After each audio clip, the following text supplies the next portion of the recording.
কালভারটা দিয়েছে একমাত্র এই ব্রিকফিল্ডের একুল থেকে ওকুলে ইট নেওয়ার জন্য, কিন্তু এছাড়া কোনো উপকার নাই কালভারটায়। বরগুনায় নিজেদের সুবিধার জন্য পানি উন্নয়ন বোর্ডের বেড়িবাঁধ কেটে পথ নির্মাণ করেছেন ইটভাটা মালিক। এতে প্রাকৃতিক দুর্যোগের সময় এই পথ দিয়ে পানি প্রবেশ করে ফসলি জমি ও বসতবাড়ি প্লাবিত হয়। এ নিয়ে এলাকাবাসীর মধ্যে ক্ষোভ বিরাজ করলেও এতদিন ভয়ে কেউ মুখ খোলার সাহস পাননি। ওই ইটভাটার নাম এসবিসি। ভাটা মালিক বরগুনা সদর উপজেলা আওয়ামী লীগের সভাপতি ও বরগুনা ১ আসনের সাবেক সংসদ সদস্য অ্যাডভোকেট ধীরেন্দ্র দেবনাথ শম্ভুর বোন জামাই সিদ্দিকুর রহমান।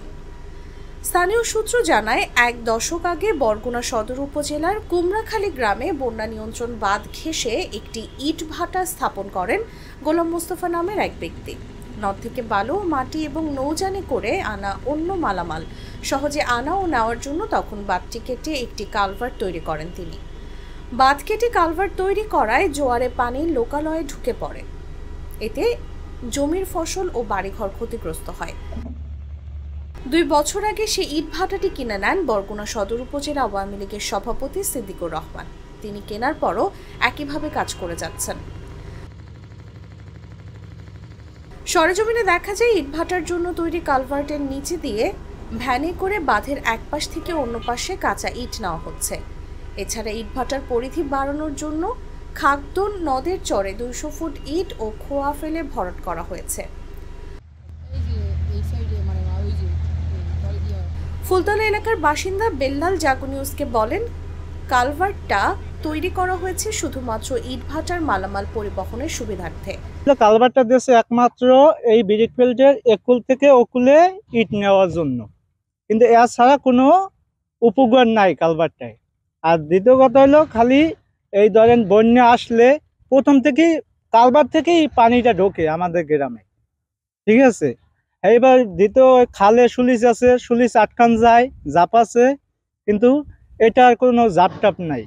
এইখান থেকে প্রথম বন্যা আসলে পানি এতে বাড়ি ঘরে উঠে যায়।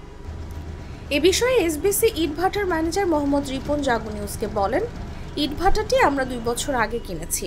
আগের মালিক ৮ থেকে ১০ বছর আগে কালভার্টটির মালামাল পরিবহনের জন্য তৈরি করেছিলেন। এটা হচ্ছে যে আপনার ব্রিকফিল ৬ মাস কিন্তু ৫ মাস চলে। ৫ মাস চলাকালীন যখন বর্ষা শুরু হয় তখন ব্রিকফিল বন্ধ থাকে। তখন আমরা এটা সাথে সাথে বেকু দিয়া মাটি নিয়ে সামনে আটকাই রাখি। আবার আমাদের ওই যখন মৌসুমটা আসে তখন আমরা খুলে ওটাকে ইউজ করি। আপনি চাইলে এলাকায় অবশ্যই জানতে পারেন যারা এলাকাবাসী আছে যে আমরা এরকমটা করি কিনা। আর হচ্ছে এটা আপনি যেটা বলছেন এটা ব্যবহারের উপযোগী না, সেটা আপনাদের দিক থেকে হতে পারে, আমাদের দিক থেকেও দেখা যায়। কিন্তু আমরা যদি আপনাদের কাছ থেকে সেরকম কোনো সরকারিভাবে মানে বন্ধ করার অনুমতি থাকে তাইলে ওটা আমরা বন্ধ করে দিব। আর একটা জিনিস আছে যে এটা অভিযোগ আছে যে নদীর জমি ভরাট করে আপনারা ওই ইটগুলো কাটতেছেন, এটা আসলে অভিযোগটা আসলে কতটা সত্যি? আসলে এটা ভরাট কিংবা ভরাট না, এটা আমরা কিছুটাই করি না। এটা আমরা এরকমটা করাটা পাইছি। এটা কতটুকু কি আছে সেটা আমি জানিও না। আমি হচ্ছে এখানে আপনার জব করি, প্লাস আমাদের যারা মালিক পক্ষ আছে তারা এটার ব্যাপারে বিস্তারিত ভালো বলতে পারবে। এই আর আপনারা যেটা বলছেন, যদি আমি আমার মালিক পক্ষকে বলি যে নিউজ রিপোর্টার তারা আসছিল, তারা এরকমটা বলছে, তো দেখি তাদের কাছ থেকে কি পদক্ষেপ কিংবা কি বক্তব্য আসে। এ বিষয়ে ইটভাটা মালিক ও বরগুনা সদর উপজেলা আওয়ামী লীগের সভাপতি সিদ্দিকুর রহমানের সঙ্গে কথা বলার জন্য তার মোবাইলে কল দিলেও সেটি বন্ধ পাওয়া যায়। ৫ আগস্ট আওয়ামী লীগ সরকার পতনের পর থেকে তিনি আত্মগোপনে।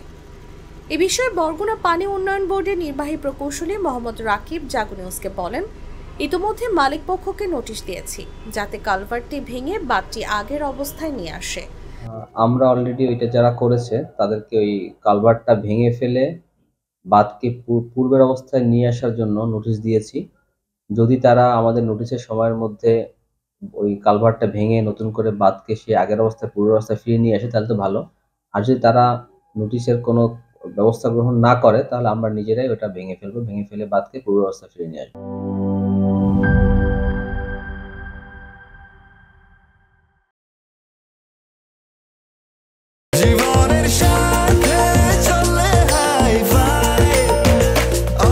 স্বাস্থ্যকর অল টাইম, সব সময় অল টাইম হেলদি লাইফ।